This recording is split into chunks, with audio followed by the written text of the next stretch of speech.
Hello, Trombone Internet. This is Chris Van Hoff, assistant to the regional manager of the International Trombone Festival. We at the festival, of course, are huge fans of the pod, and we are really excited to invite you to attend this year's 2024 International Trombone Festival at TCU in Fort Worth, Texas. Dave Begnosh is our host. We have the world premiere of a brand new double concerto for trombone and piano with the Fort Worth Symphony. We have the American Brass Quintet. We have late night jazz featuring a Latin jam session. Like, everything is happening. All the cast will be there. It's the best hang in the world, and we hope to see you there. You can register for the festival still online at www.internationaltrombonefestival.com, and it's happening the last week of May. So go register. We'll see you in Texas.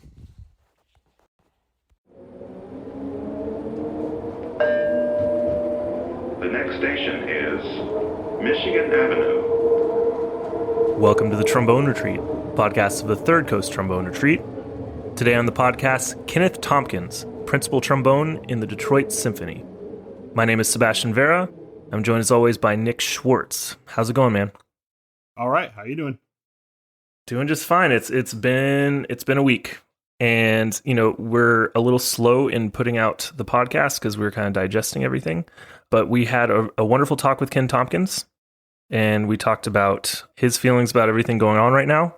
And he had a lot of heartfelt things to say, and just his life growing up and his experiences in Detroit so far. And we had a really good talk. Yeah, it's interesting to hear how he got from point A to point B, isn't it? Yeah, absolutely. Hey, Nick, do you want to tell the nice folks about the online trombone retreat?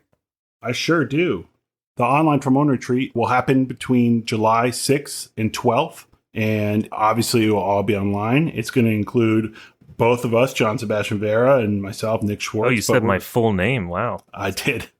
Along with Brian Santero, principal trombonist of New York City Ballet, Koichiro Yamamoto, principal trombonist of Seattle Symphony, Dave Binder, second trombonist of Detroit Symphony, and Jeff D., principal bass trombone of the Pittsburgh Symphony. We're also going to have special classes on movement from Gabe Colby. We're going to have performance anxiety class with Bill Mann. It's going to be a really interesting event with live performances, master classes, a fireside chat, and the most important detail is to register online. It's completely free for everyone. We're really proud of this, and we're really happy to be able to present something to the public this year in this crazy COVID era.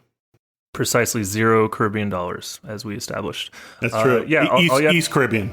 Oh, my bad. My apologies to the Western Caribbean. All you have to do, it's all free. Sign up with your email address, and we'll give you all the details. Enjoy the podcast.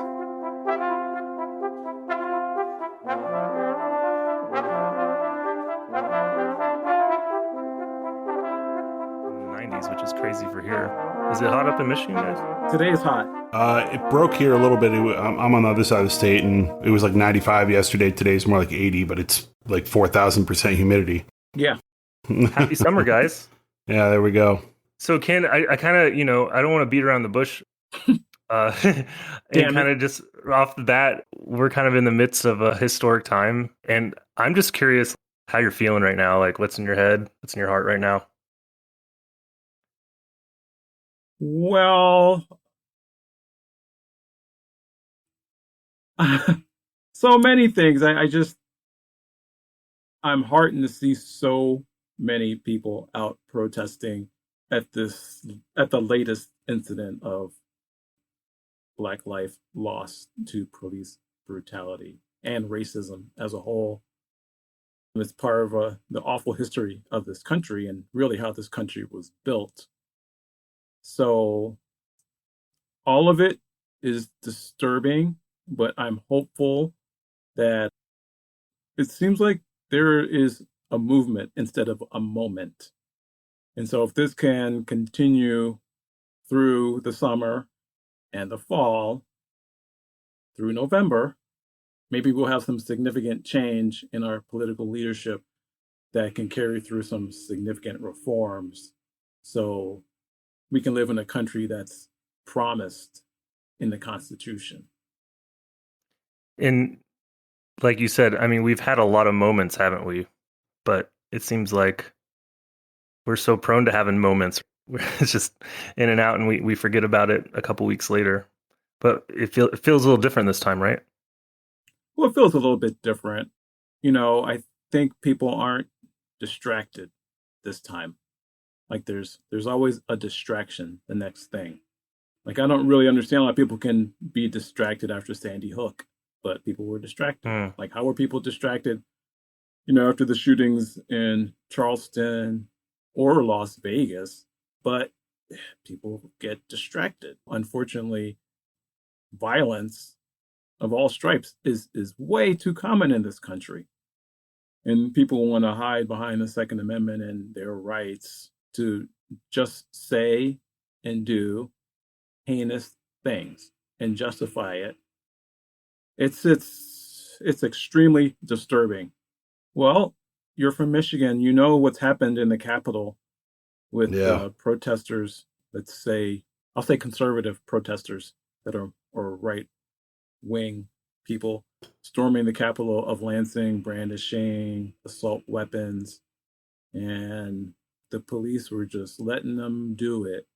I find that to be a very stark contrast to the way some peaceful protesters are being treated. It's a stark contrast. Yeah, absolutely, 100%. And not only on the front line, so to speak, but from our president himself. And unfortunately, how we get most of our news from the president is via Twitter. When they were in Lansing saying, "Oh, Governor Whitmer, these are nice people. Why don't you just strike a deal with them?" And then you turn around and you have the Black Lives Matter movement, and his response is, "These thugs need to basically sit down and shut up, or else I'm going to send the military your way."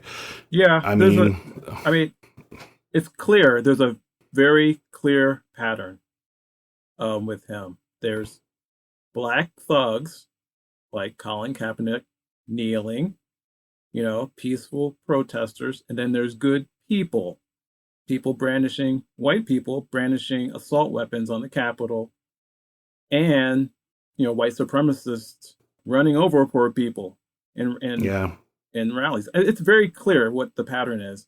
And then some of his supporters are, saying, well, he's not a politician, he's just speaking, and da da da da da. But it's very clear. Yeah. A lot to unpack there. So yeah, we could we could talk about this for a very long time. Yeah, it's not.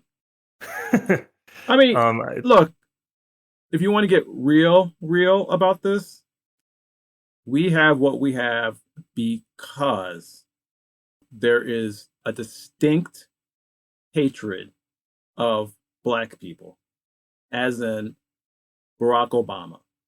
So Barack Obama was president. Fox News gave Donald Trump an open platform to undercut him and say ridiculous things for years prior to the last election.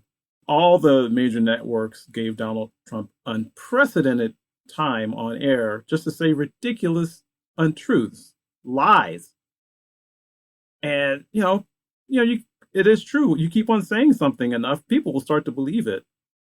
So, I mean, I can't say everyone that voted for Trump's a racist. I don't believe that. But if people will vote for him now, seeing what he's done for the past 3 years and what he's said and the patterns of behavior, I mean, I'd call you a racist. Or at least racist adjacent or supporting a racist. Yeah. Yeah. Absolutely.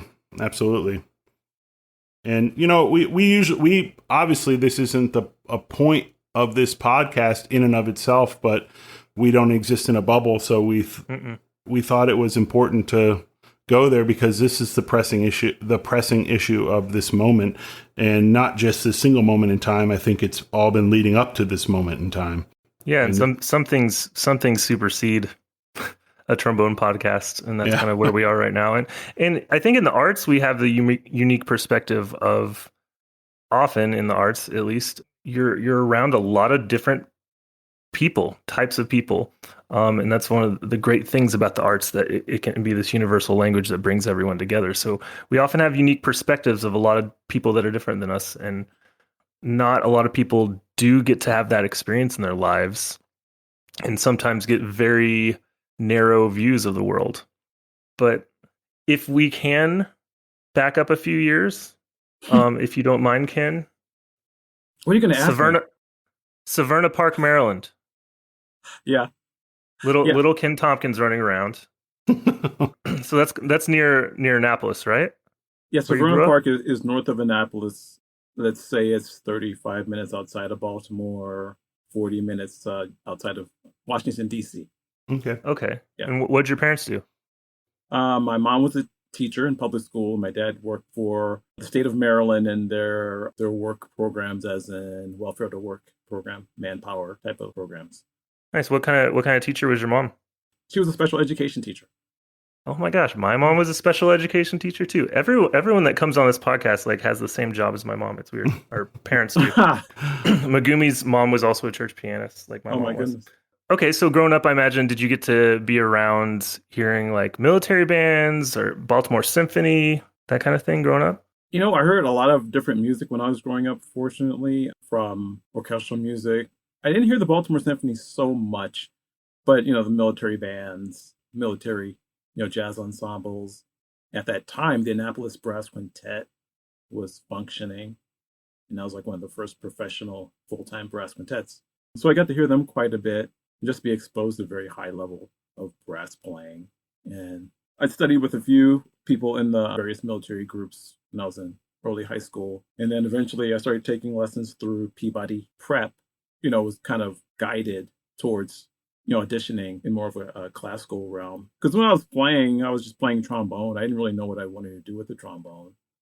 Like I couldn't say I wanted to play an orchestra because I hadn't heard that many orchestras, and I played in a lot of jazz bands. But, I participated in all county band, all state band, all blah, blah, blah jazz. So according to my research, you seem like you were, oh yeah.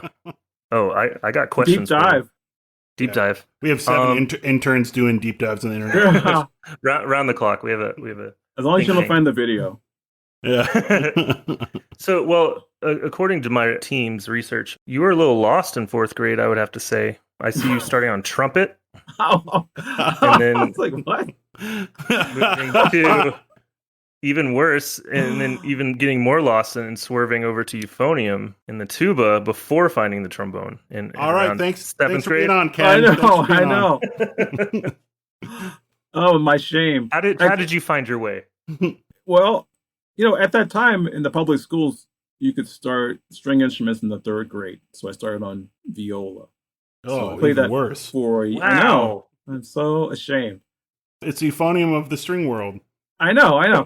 And so the next year, I was like, I want to play in band. And I played trumpet for maybe a couple months. And then I think the band director switched me to euphonium. And I played that rest of elementary school, most of junior high. And the band director in junior high, Mr. Lewis, told me he wanted me to learn how to play trombone and gave me a trombone, like a rudimentary book. And I took it home for the summer and just started, playing it. And then I just kept on playing it. And so that is really what happened. And so that was 8th grade. 9th grade, went to high school and I started taking lessons. So when in school did you kind of think like, okay, this is kind of cool. I'm pretty good at this. I kind of want to take my shot, go to college for this. I think it was around my junior year. I started really thinking about it. And then actually just verbalizing it, like, I'm going to be a musician. And I think I said it and not really understanding it. Like the lifestyle and the dedication. And I mean, I was taking lessons and I enjoyed it and I was good at it. I had my successes playing in high school stuff, but I didn't really get it. What was it about it that made you want to do it? Well, I really enjoyed the music itself, just hearing the music and then being a part of the music. I really enjoyed just the different sounds of the instruments and the ensembles, and the camaraderie between the musicians was always so special. And then when I got exposed to more orchestral music, I just thought it was so beautiful. And so, I really enjoyed just all the different genres, mainly classical and jazz. I have to tell you, when I was in high school, in junior high, at that time, and this is like early to mid 80s in Baltimore, there was an organization called the Left Bank Jazz Society. And so they'd have Sunday afternoon concerts in this big ballroom in Baltimore. So they would bring in name acts like Freddie Hubbard and Dexter Gordon, Maynard Ferguson, Art Blakey, Oh my God! Wow. And so, me and my little friends would bug one of our parents to drive us up there, and they'd just drop us off, and we'd be hanging up there for the afternoon, hear a great concert, and then go back home. And so we did this, regularly. That's incredible. Yeah. I saw Terrence Blanchard play with Art Blakey when he was, I don't know, had to be teenager, late teens. Wow. When I heard Freddie Hubbard play, he was, I think, less than 20 feet away from me. Oh, that was crazy. That's something you remember forever, right? Yeah, because he was like the James Brown of the trumpet. Live. Seeing him perform live, he was really incredible. I have a Freddie Hubbard story. I saw him actually in the last year of his life, and I grew up, and I think I had every Freddie Hubbard album I could find. Yeah, and he was playing the Iridium my freshman year of college at Juilliard, and my parents were in town, so we went down there. They didn't know much about jazz. They appreciated it, but they didn't know much. I said, "This guy is incredible. Like, you're gonna love it." But it was the last year of his life, so it wasn't his best showing. Let's put it that way. Yeah. But this was I don't know, 20 years after you're talking about, so right. A little bit different time. But in his prime, he was just unbelievable. Yeah, I think at some point he sustained a lip injury. He did. That never quite healed. I heard he used to cut because he had some sort of like callus on his lip that formed somehow. And I heard he used to cut it with a razor blade before performances so that he could play. Because if he didn't, it just like his lips wouldn't vibrate. Oh. And so that it just kept making it worse and worse and worse. And right. When I saw him, his lips looked like they had been put through a paper shredder. They were just so mangled and like the scar tissue and stuff, really gnarly looking. It's a lovely story, Nick. Sorry. Sorry. Thanks for sharing, Nick. Yeah, I'm sorry. So back to Ken. Bless you, Freddie. Rest in peace. Yeah. Let's tell a story about him not sounding good. This reminds me of a time when I heard this amazing guy, and he didn't sound that great. I'm sorry. In my head, that story was awesome. Oh my God. There's something about being around that kind of guy, though. It doesn't even matter. Like when someone means that much to you, getting to just be in their presence, it doesn't even matter what the show's like. Just being around him is just really cool. Oh yeah, he's a legend. So Ken, so Northwestern was next, right? Right. I started in fall of '85 and studied with Frank Crisafulli. He was alive and teaching there. Frank Crisafulli, just for our audience, our young players that don't know, was in the Chicago Symphony for 51 seasons. 51 seasons. Oh my goodness. Yeah, so I was studying with him at the end of his career because he retired in '89. I ended up going there at the recommendation of the principal trombonist of the Baltimore Symphony at the time, Jim Oland, who went to Northwestern. And so, you get there and, of course I heard the CSO and heard some recordings and I was like, yeah, great. The culture was... yeah, great. Okay. I was like, Chicago Symphony, you don't know what you don't know what you don't know. So, So I went to a concert and their Mahler won. And I was like, just sitting there before the concert, just hearing people warm up, hearing Herseth warm up, and George Vosper was playing second trumpet at the time, and Jacobs and Kleinhammer was retired at the time. But just hearing people warm up, I couldn't believe it because I never heard brass instruments sound that way. Like I never heard people play that way. Like it didn't occur to me you could play that way. So it was like a total kind of shift in my thinking. And then after hearing that, I was like, oh my goodness, I have to do that. Like I have to play that well. When I was there frequently going to Chicago Symphony concerts. This was towards that. You said Crisafulli retired in '89. Right. So you were one of his last students then, right? Towards the end at least. Yeah, '85 to '89. Wow. But studied, he taught after that, after he retired from the... Oh, okay. I didn't realize he did. that. Yeah, he didn't retire from Northwestern. Mm-hmm. But anyhow, regardless of that, how was that setting with him? Because, he was a trombone factory in and of himself, just churning out such amazing talent from Northwestern. How was it working with him? He was great. He had a very encouraging manner, as in he was always pointing out what you were doing well, despite 85% of what you may think was terrible. he was like, "Oh, but look at what you did. Look at how you improved." Because I was always very hard on myself. And frequently, I think my lessons, I don't think I played well, but he was always very encouraging and extremely generous with his time. I mean, just extremely generous, teaching people out of town. One summer I was there working on campus and he gave me lessons for free all summer. I mean, he was just Wow. a very generous guy. I don't know how he handled all of that between his family life and work at the CSO and the students. I mean, I think he was running all the time. If you had to point to one thing when you think about what you learned from him that may still stick with you today, what would it be? A few things, but one of the biggest things is everything is based on the long tone. Okay. So the long tones is the slice of, your loaf of bread. Every note is a slice of that, like a slice of bread. Mm-hmm. And so he would frequently, like you're working on an excerpt and he would just really break it down to its base elements of the long tone. So, you're working on the prelude to Act 3 of Lohengrin. He would make you just play the D natural sustained, just long tone, whole note. Then you might play just a few notes articulating it, then a triplet on the D, because you're just really getting into the airflow and enjoying the air movement without impeding it or getting anything else in the way.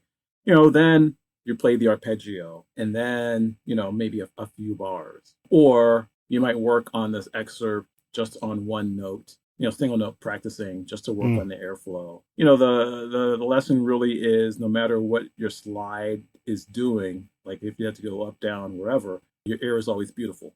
So that is just one of the fundamental things I learned from him. And I think about it all the time and try to apply it to my own playing because I want it to sound like it's easy and simple and beautiful. Your air is always beautiful. I love that. Yeah, if you can do those things, no matter what the style, you're going to sound pretty good. Yeah, we do enough to complicate things. It's nice to have centering thoughts like that. Just everything based on a long tone, everything beautiful. You should feel relaxed and everything. I mean, that's awesome. Did you have any time with Arnold Jacobs when you were there as well? I took one lesson with Arnold Jacobs when I was in school. Got my $100 together, took the train down there. And I can honestly tell you, I don't remember a thing about it besides playing really awful. I think I could barely squeak out. No. I was so nervous. I was like, Arnold Jacobs. So, going to see the guru. Yeah. Yeah. You're going to see climb the the mountain. Yeah, exactly. It was like that because he used to teach in this building and it had an elevator that had a human operator. And so you got in there and this guy just pulling these levers. That was quite an experience. But I mean, I think, when I got in the orchestra here, I went back and had one lesson with him. And that was really towards the end of his life. That was beneficial. He was great. So we went from Baltimore to Chicago and now Philly for grad school, right? Yeah, I went to Temple University to study with Eric Carlson. Eric Carlson is the second trombonist in the Philadelphia Orchestra. And I initially met him when he played in the Baltimore Symphony and always thought very highly of his playing. He was a Kleinhammer student, so it was great to get that perspective. And it's very, very fundamental based type of playing, but different. Because Christofoli was very, you did a lot of cantabile playing. At least I did when I studied with him. Because I think he was just trying to get me not to be so tight.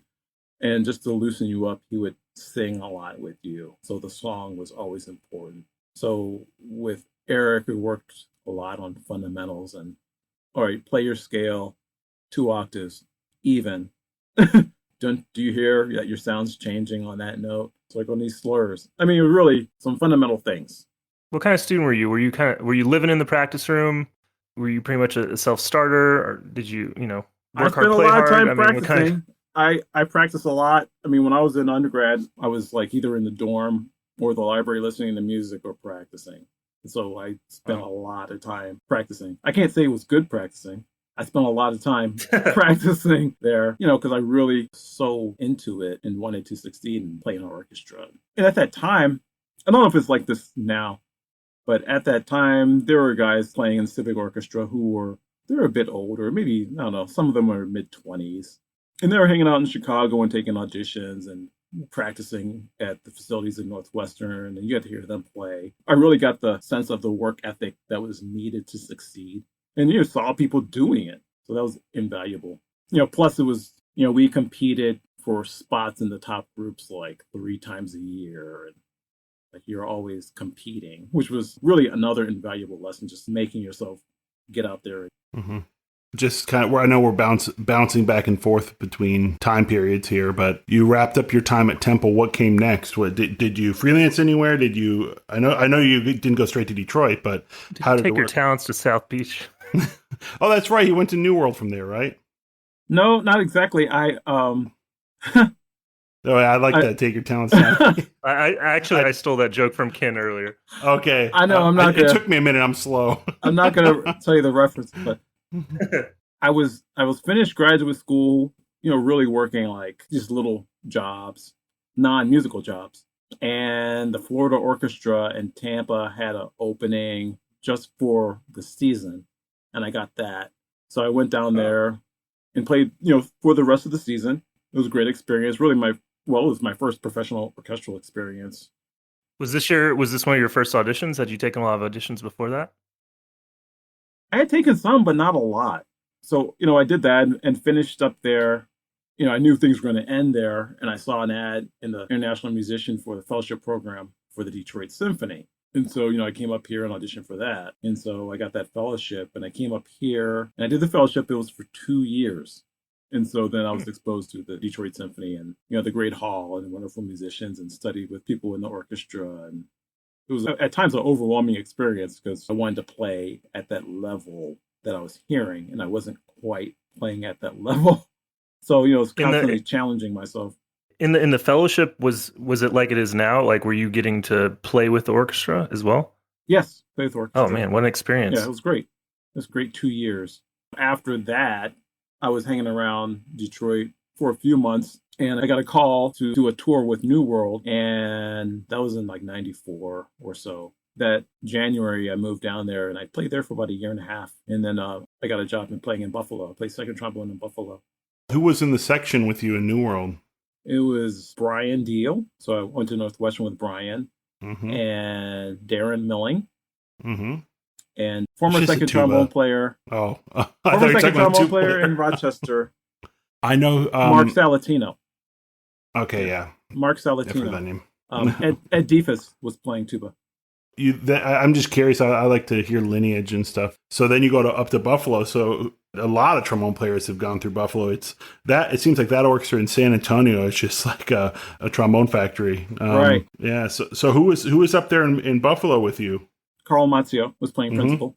Don Harry was playing tuba. The bass trombone was vacant at that time, and they hired someone who's a Chinese gentleman, and he never showed up. I don't know. That was like one of these weird things. Helps. Like he never came.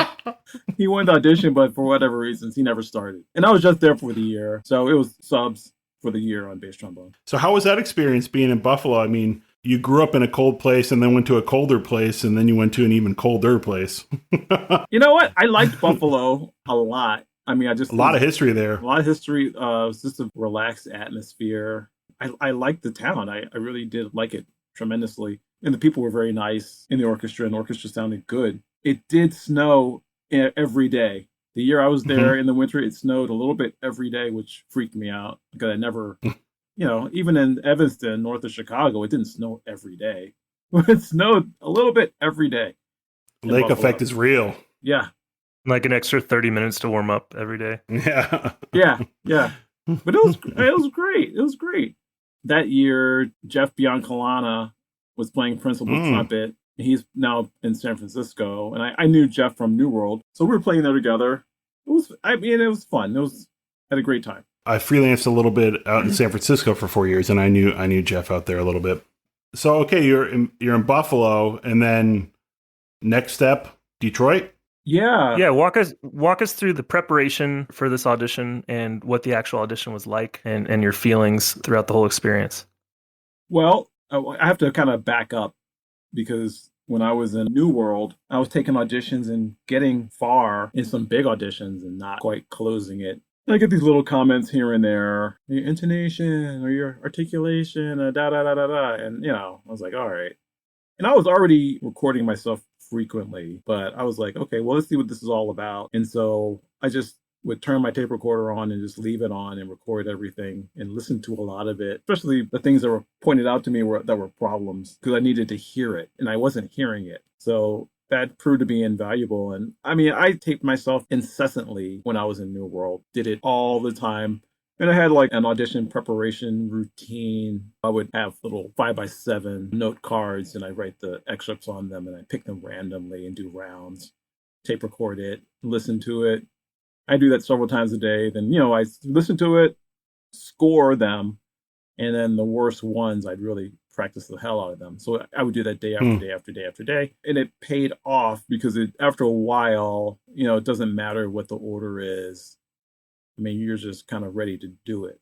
That's kind of what accelerated my playing as far as auditioning was concerned. I mean, there still was, the mental side of it. So, when psych yourself out or get too nervous about it. Did you get nervous? Yeah. Is that something you had to battle? Oh, sure. Yeah. I mean, I took a lot of auditions. I mean, I don't know, over 30.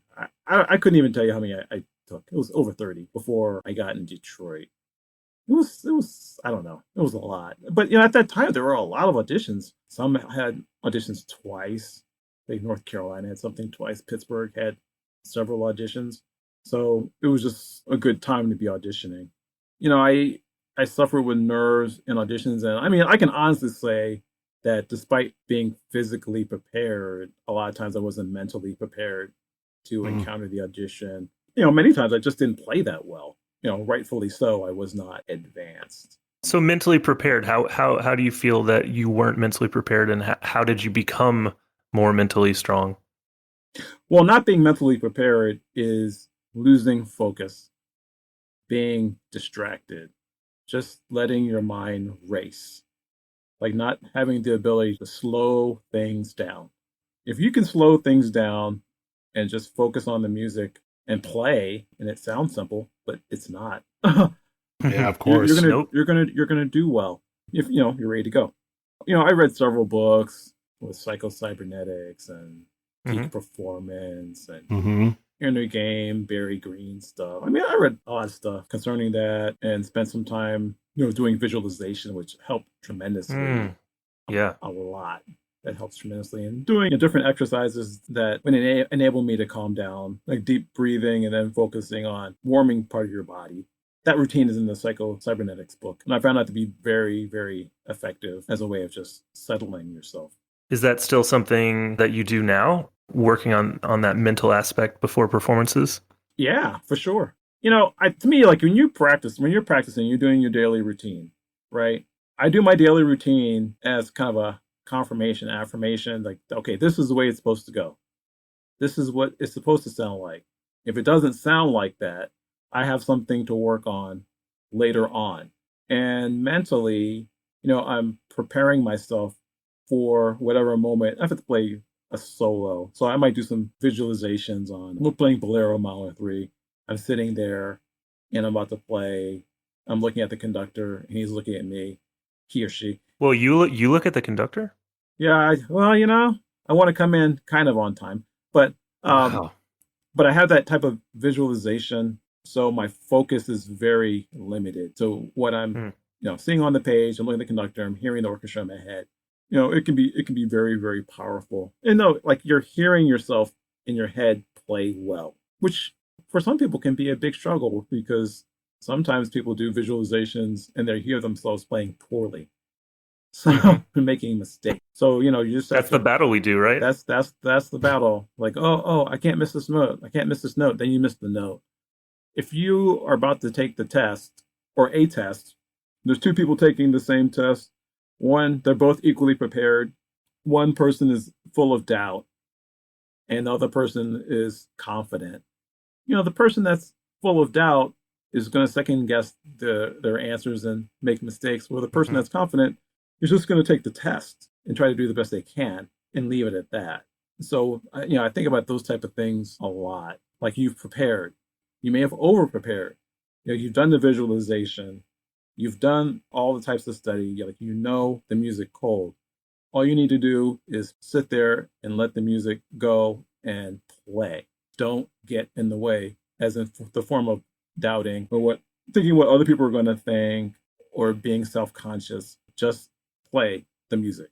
It sounds like you've, through the process of, I don't know, you said 30 auditions or more, you're now at the Detroit Symphony audition. What about this audition do you feel went differently that enabled you to get through that, over that last hurdle, getting not just finalist, but winner? Well, that visualization, all that type of stuff, and the mental preparation techniques, most of that started when I was in Detroit. And, I can't tell you how much I practiced on that stage. I practiced on that stage a lot. So I was very comfortable in that environment. Like, you do your preliminary round and then you come back to the second round and you're like, oh, I might have a shot at this. Then you're like in the finals. And I'm like, oh, okay. All right. This is, then I'm starting thinking, okay, this is mine. Like, I was actively thinking I'm going to get this one. Where normally I wouldn't, I wouldn't think that, but I was like, okay, this is going to be mine. And don't get the wrong impression. I didn't play perfectly. I played very well. So you got to think that way, though, right? Like, if no one else is going to believe in you, who is, right? Yeah. In the finals, you got to be. Most of the time, I would focus on performing the music well, not on the result. Because if you focus on the results, you're putting another type of pressure on yourself. And I wasn't. Of course. I mean, in that instance, I wasn't putting pressure on myself like I have to win it. I was just like, okay, I'm going to get this one. It was more of a feeling. I just kind of went with it. So Nimi Yarvi, or the personnel manager, comes in and says, you are the next principal trombonist of the Detroit Symphony. Yeah, that was How'd awesome. that feel? I mean, like, I knew him. I knew the personnel manager. I mean, he's still in the orchestra, not as personnel manager, but he's still here. So, Wow. It was like one of those kind of weird, magical moments. And like, we got up and hugged and went out and saw the committee. And it was great. It was great. Yeah. So what year was this again? 97. 1997, Yeah. if you would have done the research like I did. Well, I have people doing the research for me, Sebastian. I have it in my notes right here. So 1997. Wow. So you've been in the orchestra 23 years. I mean, how has the orchestra changed? How has it stayed the same? I know. I mean, when I was growing up, I used to come to the Detroit Symphony all the time. And hearing you guys made me want to play the trombone, I gotta be honest. But when I was growing up, you guys were not in the hall you're in because it was being renovated. So I know that's part of your history as an orchestra. But now, in my opinion, you're in one of the great halls of the country. It's a spectacular hall, and you're very lucky to be in a hall like that, because not every great orchestra gets a great hall. Right. How has it been being in one place for 23 years and seeing the evolution of an orchestra, or the continuing evolution, being part of that? Well, we've had our difficult moments here in Detroit with our, the ups and downs of the economy, local and national economy. And the orchestra, at this point, it's a smaller ensemble than when I joined, by about, I don't know, 10 or so people. Because I think at the peak, we were 96. Now we're 85 or 86, I think. It's a different sounding orchestra, really, to my mind, because of the personnel that's changed. Concertmasters changed. Almost all the principals have changed since I've been in the orchestra. It's had a tremendous effect on the sound of the orchestra. Like, now it's a much more lean sound.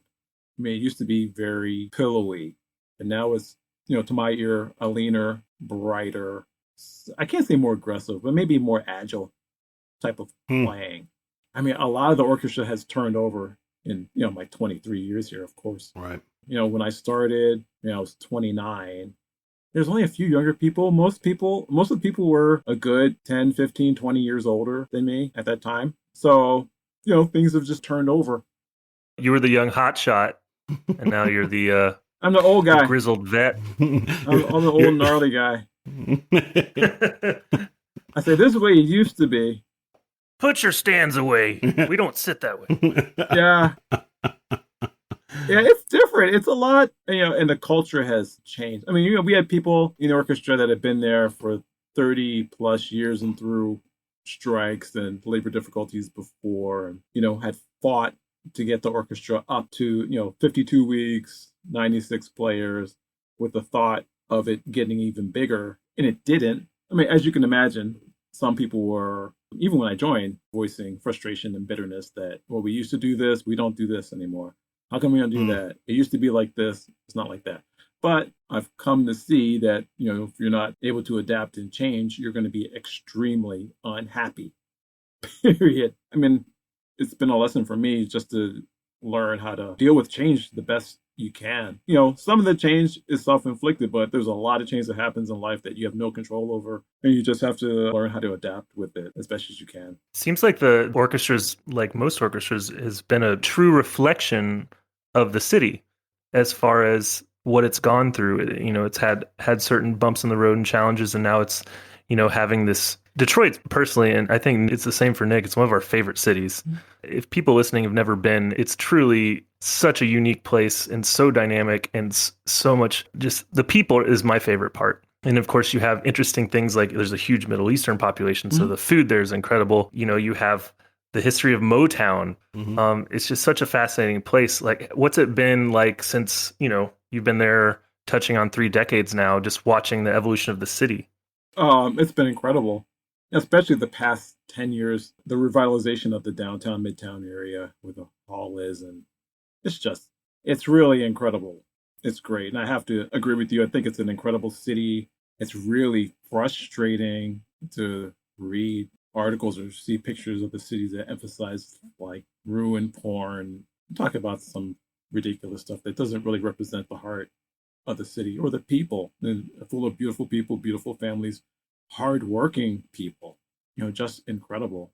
I mean, it really is, not to be corny, but it is really, truly an honor to be able to perform in this space, in this city that's gone through so much. I mean, there's a lot of things that aren't beautiful. So what we're doing is beautiful and can, be inspirational to people. But I think it's a great place. It really is America. Like, there's a bit of everything here.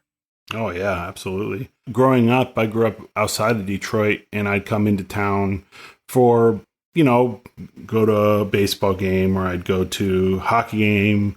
Obviously not basketball. Well, are they gonna move the basketball team downtown? They're next door now. Are they moving downtown? Yeah, they're right next. Oh, that's right. They got out of the Palace now. Now they're downtown. The Palace is gone. They play in the same arena that the hockey team plays in. Yeah, because Joe Louis is gone now too. Joe Louis is gone. Oh, I used to go to Joe Louis all the time, and Greektown and all those places, and come see the symphony, have lessons, all sorts of stuff come downtown. My family moved away from the Detroit area when I was in college, and so I didn't have any family over there anymore, and I didn't go for, I don't know, probably about 10 years. Then my wife had a gig at the Detroit Institute of Art in the Diego Rivera room, which incredible museum. If no one's been, the Detroit Institute of Art is an incredible museum, but if no one's been specifically to see the Diego Rivera room, it's the largest Diego Rivera mural in the entire world, and it was intended for the Rockefeller Center in New York, but it has communist undertones, so they said no, we don't want to hear. And Detroit said we'll take it, and it's just gorgeous. It's incredible. So anyhow, she had a gig there, and I tagged along, and I lived downtown for just one summer after college, and we lived in this real sketchy house and with some friends from high school.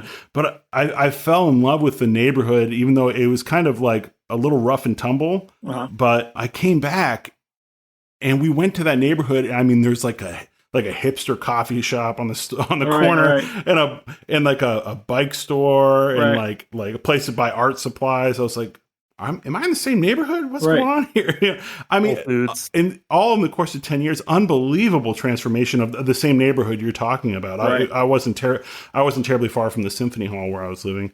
It's been incredible to see that. I mean, obviously not through the daily lens that you've seen it through, but seeing it from when I was like 12 years old up until an adult. It's just been a massive transformation. And that's amazing. I hope it continues on that trajectory as it looks like it's going to, because it only serves to help the people. And it seems like just like other cities in the Midwest that have been knocked down, the quote unquote Rust Belt, the thing that brings it back is the arts, people coming in and doing creative things, opening creative restaurants, opening galleries, spaces that they couldn't open in a place like New York or Chicago or LA because it's too expensive. They can go to a place like Detroit or Buffalo or Pittsburgh and do the same thing for much less money and revitalize the city. Right. And I think that it seems like that is what's happening in Detroit in a major way. And it's awesome. It's awesome. Great. It's great. All those things are happening. It's incredible. I mean, it's a thriving art community, and the restaurant scene was bustling. We'll see what happens. What do you mean? Yeah, we'll see. Isn't it crazy we haven't even thought about that COVID-19 thing at all in this talk?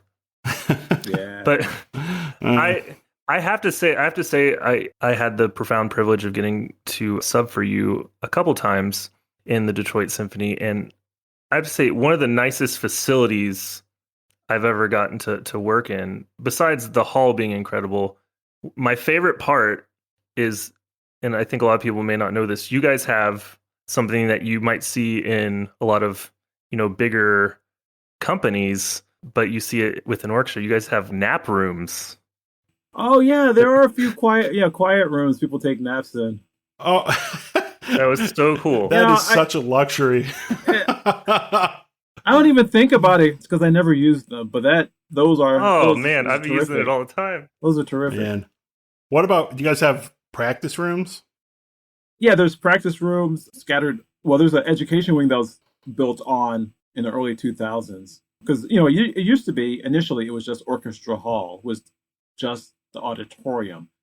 And so in the early 2000s, it expanded to become the Max M. Fisher Music Center, expanded lobby, an atrium, and an education wing. So just beautiful. Yeah, right now there's really 3 performance spaces in the whole complex, so which is great. Wow. And there's practice rooms. Yeah, I mean, it might sound crazy to a younger listener, but like you go around the country to different halls, even having an orchestra lounge or practice rooms is not a given. I've played in some big orchestras that don't have a single practice room in the whole building. In New York, they essentially don't exist in Lincoln Center. There's maybe 4 practice rooms in all of Lincoln Center between the three buildings. I mean, it's crazy. These are some of the biggest orchestras in the world, and there's nowhere to practice. You go into a hallway and practice in a stairwell, or you do something like that. That's what college is for. Yeah. So anyone who's listening who's in college, do not take practice rooms for granted. They don't exist everywhere. It's a very, very comfortable facility. It really is very nice. Did a great job with that expansion. Yeah. So I just have one last question for you. Is there this is probably a tough question, but I mean, over your time with the symphony, is there one performance or a specific memory that was the most profound to you that still sticks out in your memory? There's a couple of things, but we were doing this tour with Neme Yarvi, and for whatever reason, this tour schedule got messed up, and we were running late. And I think all we had time to do was drop off things at the hotel, then get right to the hall, and then perform. We were playing Shostakovich 11 on that day, and a real uplifter. But Neme Yarvi was, born in Estonia, was familiar with Soviet occupation. He knew Shostakovich. And so, I mean, he had a certain affinity for that music, and I think it really meant something to him on a deep personal level. So whenever we performed Shostakovich with him, I thought that was just a fantastic experience. And that day when we performed it, I don't think I'll ever forget it because it was very moving and just heartfelt music. And it's funny, no one got to eat except for crackers and peanut butter. That's the type of thing. But it was like one of those moments. That was one of those moments. The other one, which is funnier, there's this conductor. His name is Leif Segerstem. You don't know if you've ever worked with Leif. Does he look like Brahms? Yes. Yeah, I know what you're talking about. So there was a time in the early 2000s he was conducting here in Detroit quite a bit. And in addition to being a conductor, he's also a composer. So he wrote this piece called April, which is April. And the piece had two pianos, and one of the pianos was set up right in front of the trombone section. The other one was on the far side of the stage. And so in the music, at one point, it says scream orgasmically. That's what it says. And so that's what it says. And so we're sitting there during the, I didn't do it, and I'll tell you why. So during the performance, he's conducting, and the music's going on, and he gets off the podium. The music's continuing. He walks back to the piano that's right in front of us, and at that point, he starts banging on the piano and screaming his head off. When it says scream or orgasmically. I was laughing too hard to scream. Okay, that's fair enough. Yeah. There's actually a video of him conducting, I don't know what orchestra, and he's conducting Scheherazade. Yeah. And he's screaming while he's conducting, right. Like not mad, but yeah, like just like pirates. Yeah, exactly. Yeah, like pirates. Yeah. So it sounds like he's quite a character. Oh yeah, he was. Wow. He looks like a character. He was something else. I heard he was a experience for all senses too. Let's put it that way. Oh man, people were really. He should have used deodorant. He really should have. Oh wow, that's what I've heard. He should have used. I was in the back of the stage and the funk was wafting towards the rear of the stage. It was not good. And this same guy, violins. That was terrible. This guy. He came back and did a Radhavara violin concerto. Oh, I've played that. Yeah. Okay. Yeah. And so, for whatever reason, there was a part I was messing up. And so, I walk off stage, and he says to me, he says, "So, are you going to manage to play this correctly?" And I was like, well, I'm really trying. All I saw when I looked up was him. It looked like a bunch of ones. Like I couldn't tell what was what. And so, oh man. So the next day, I think before the performance, or maybe at intermission, he calls me up to his office. And so I go up to the office, and he's sitting at the desk with no pants on. As you do. No pants on. He had his tux shirt on, and no pants. And I was like, what kind of hell am I existing in? Well, I've heard from other people that they've been called into his office and he's been completely nude. So I think you're pretty lucky on this one. Whoa. And I think it was just, he was hot and took off everything. I don't think it was any sort of game he was playing. He just, I agree. I agree. Existing on a different plane, Yes, completely. Yeah. Completely. Man, you'd love to put you'd love to be able to put a quarter in a machine and get inside a head like that and figure out what's going on. Yeah. Yeah, he was a wild one.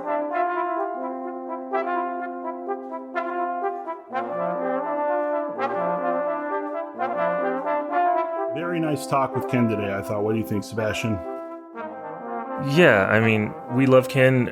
He's come to the retreat in our early years, and we were talking about it. Ken is a very thoughtful person.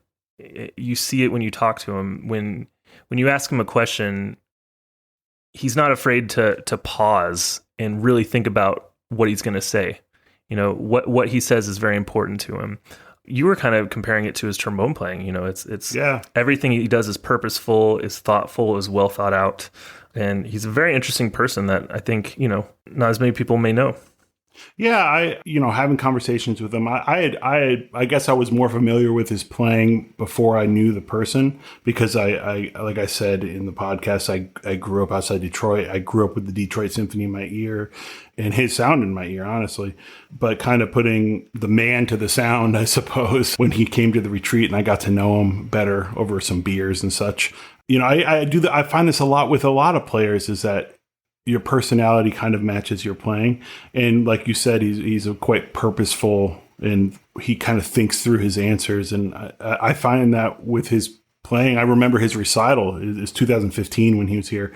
And it was just like It's like, well, that's how that goes. Super, super impressive recital, very musical, beautiful, soulful playing, and just everything kind of in its right place. And that's kind of how he is as a person, just very, yeah, you put it best. And while we're on it, since I forgot to mention in the intro, speaking of his playing, he has a CD called Sonatas, Songs, and Spirituals. It is awesome. It is beautiful. It came out very recently, I think. Like 2 years ago, maybe a year. 2 years ago. Yeah. Yeah. Won the American Prize for Instrumental Performance. It's just great. You can find it on CD Baby. So I very much recommend checking that out. He has modern pieces on it and classic pieces. And it's a really nice variety. It's very creative and just beautiful playing and really well recorded. And we're not surprised at all. Another cool thing we didn't get a chance to talk to, I think a lot of these people that we're going to have, as long as this podcast goes on, we're going to have them back on because there's always so much more you can get into. But one really cool thing that the Detroit Symphony does kind of earlier than pretty much any American orchestra is their digital concert hall that they have is, I think, free for subscribers. But it's just an amazing production value, and you can hear almost any of their concerts, and they're actually free right now during the pandemic. Yeah, and actually, he did a concerto with them. Probably it was a year or so ago, and I know that was on the digital concert hall that they have, or I don't know what the series is called, but you can go through their archives and find that. And I mean, knocked it out of the park. Sounded great.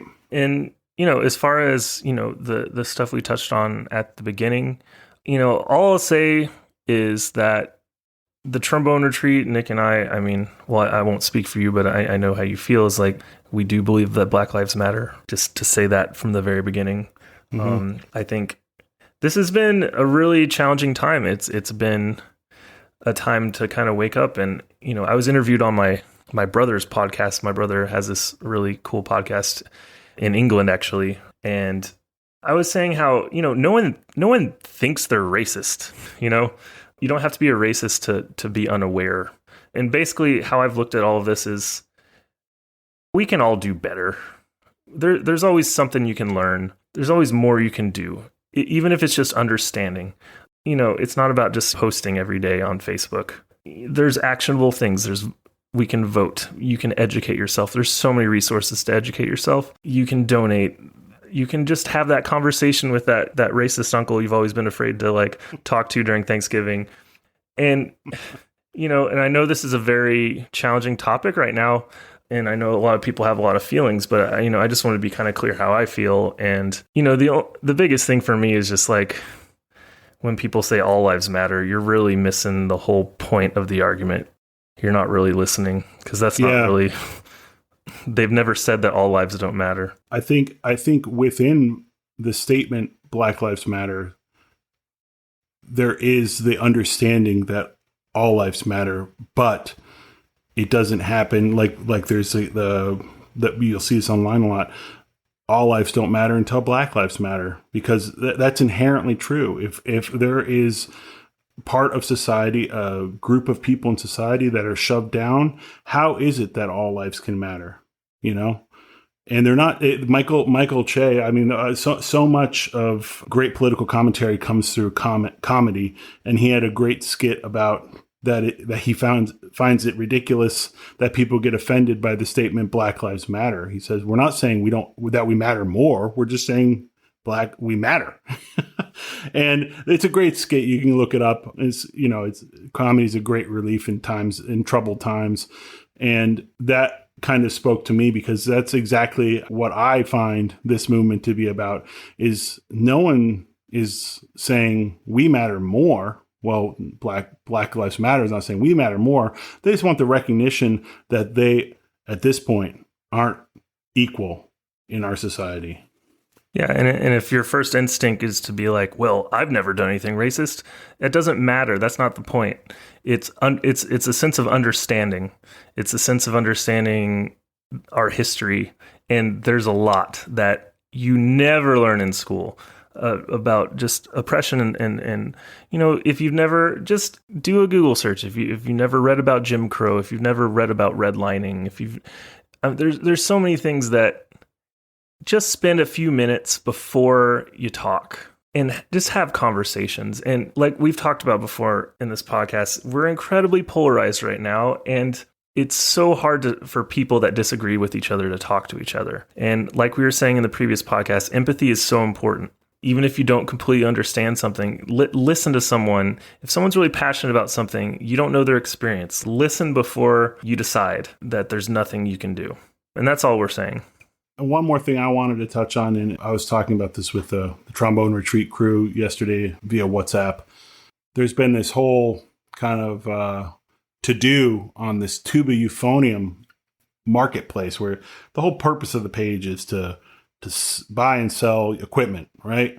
Seems simple enough.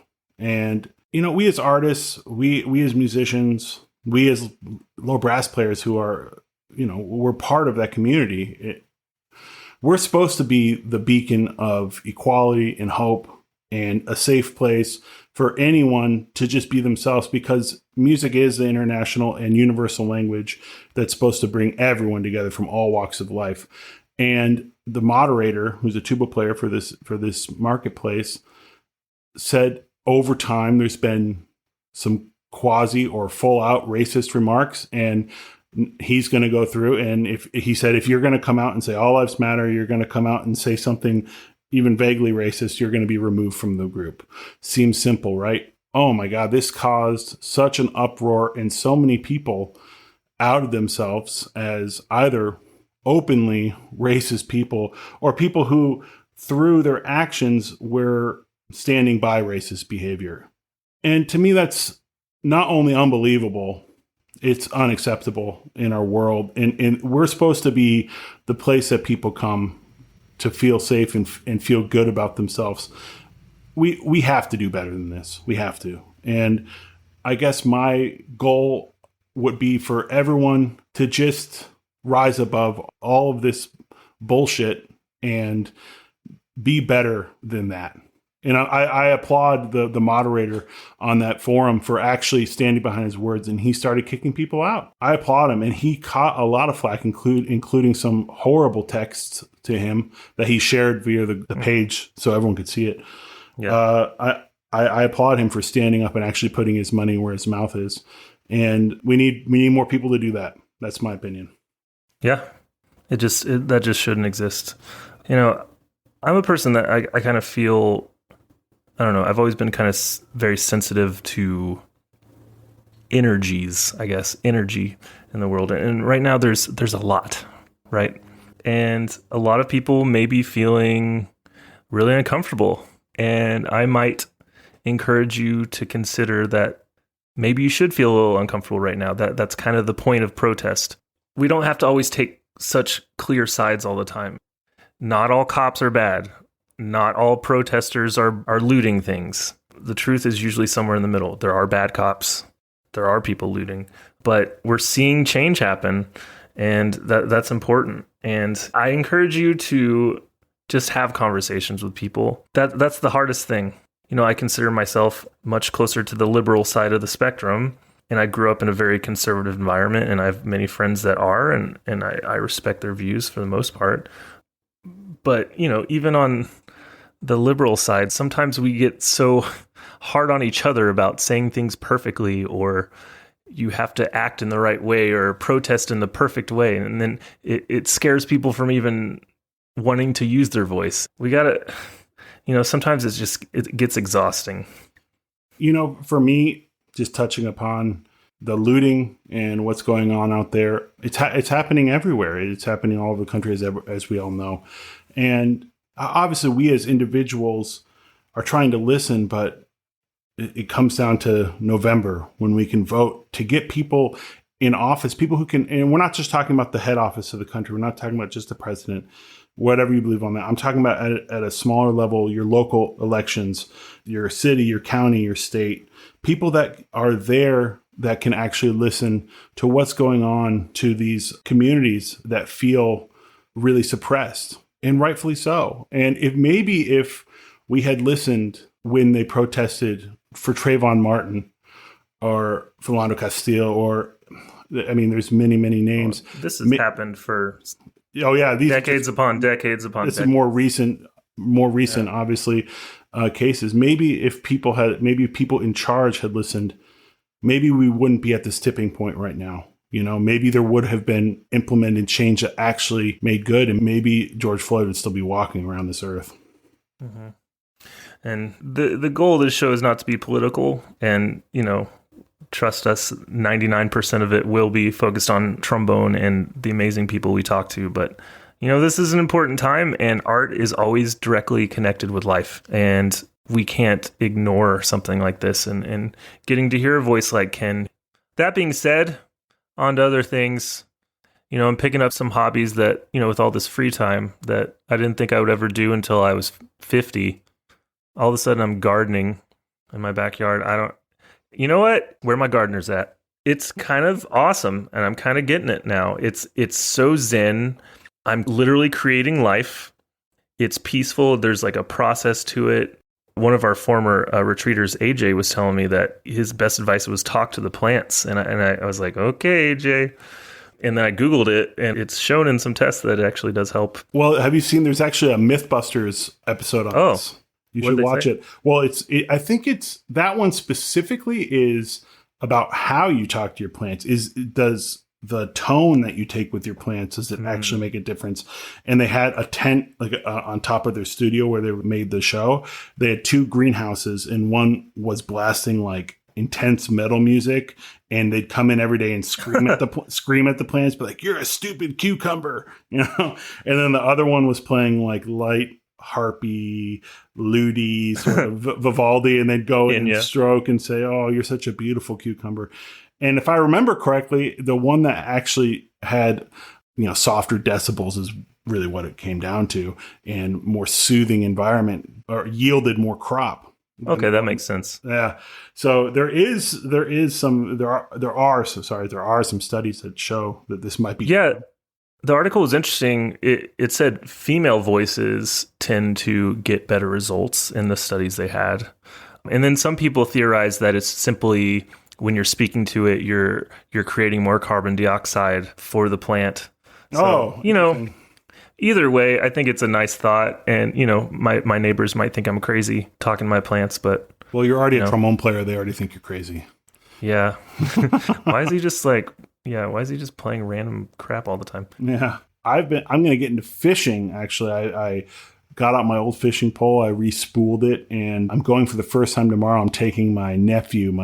He's 6. He's turning 7. I'm taking him fishing for his birthday, because that's what his parents, my sister and brother-in-law, they asked him, what do you want to do for your birthday? And he goes, I want to go fishing with Uncle Nick. Oh, I can't handle it. Yeah. That's too adorable. So we're going to go fishing. We were going to go fishing off of a boat, but the weather looks a little iffy tomorrow. And so I think we're just going to go off the dock across the street from our cabin, my wife and my cabin. Gonna get some perch? Some perch? Hopefully some perch, some bluegill, some sunfish. Maybe a crappie. You're just making up names now. Those aren't real fish. Maybe a striped woozy hutsit. Oh, ooh, those are very rare. If you get a woozy huzit, oh my gosh, it'll be all over all the fishing blogs. A spotted flapperdick. Okay, now you have to, like, when you submit the podcast, you have to click if it's like uses. It has like adult content or what explicit language. So gotta be careful. You just violated that. I'm using the Latin genus of every fish. That's all. Well, I'm very much looking forward to getting up there soon for the online trombone retreat. Yes. We are going to warm up in the morning and then go out in the boat and then come back and do masterclass.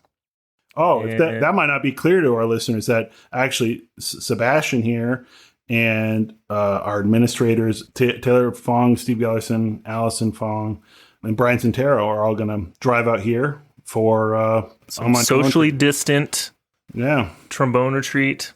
Yeah. Be very responsible. Well, this was, tough talk, but important talk, and appreciate everyone for listening with open mind. And thanks for listening. And as always, retreat yourself. Retreat yourself. retreat yourself.